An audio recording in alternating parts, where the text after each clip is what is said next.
Lebanon appears often in the news, especially in the context of the Israelite-Hamas war. Tensions have been mounting along Israel's northern border, especially since October 7, 2023. Conflict between Israel and her neighbor to the north has flared on and off in the decades since the birth of modern Israel. Welcome to our first episode of Lebanon and the Bible. In this series, we'll explore how Lebanon's ancient roots intertwine with biblical history. From the legendary cedars of Lebanon to its role in shaping the spiritual landscape of the scriptures, we'll delve into the profound connections that makes this land a cornerstone in biblical narratives. But Israel's connection to Lebanon go back much further, even to biblical times. The Old Testament mentions Lebanon by name 71 times. In addition to these explicit mentions, scriptures refer to cities and areas now part of Lebanon. While Lebanon's modern borders do not align precisely with the territories mentioned in the Bible, the region corresponding to present-day Lebanon has a rich historical and cultural heritage dating back to ancient times. This legacy includes some significant biblical events and themes. Since Lebanon has much prominence in the Old Testament, let us examine Lebanon's role in the Bible.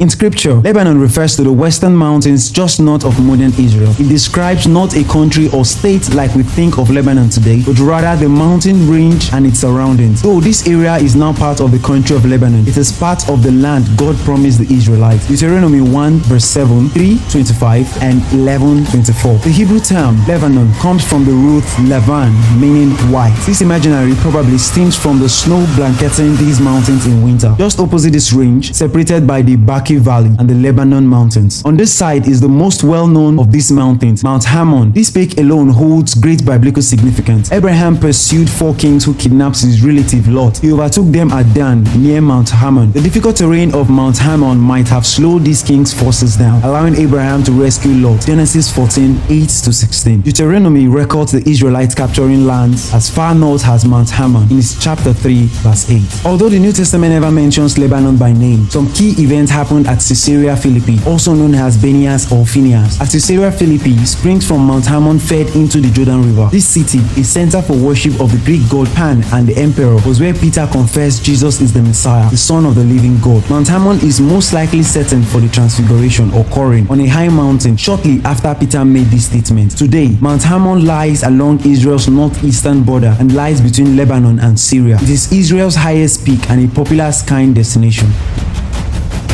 One of the most frequent ways the Bible refers to Lebanon involves its cedars. Lebanon, especially its western slopes, was indeed plentiful with cedars, as well as other evergreens like pine, fir, cypress, and oak. These natural resources were world-renowned and added a sense of prestige to whatever they had done. Therefore, it is not surprising Solomon had vast amounts of cedars and cypress shipped from Lebanon for the temple and his palace. The passage in 1 Kings 5, 1-12 describes in detail how Solomon planned to transport the lumber. His servants would bring the wood to the sea, from which rafts would bring them down to Joppa. Finally, he would take the wood up to Jerusalem overland. One of the buildings in Solomon's palace was even called the House of the Forest of Lebanon, illustrating how much he used and prized this resource. The cedars of Lebanon also appear frequently in the Bible's prophetic literature. According to the psalmist, God planted these trees, but his very voice can break them in pieces. Psalm 29 verse 5, Psalm 104 verse 16. A righteous person will grow like a cedar of Lebanon. Psalm 92 verse 12. This simile draws on the value and strength of the cedars to convey how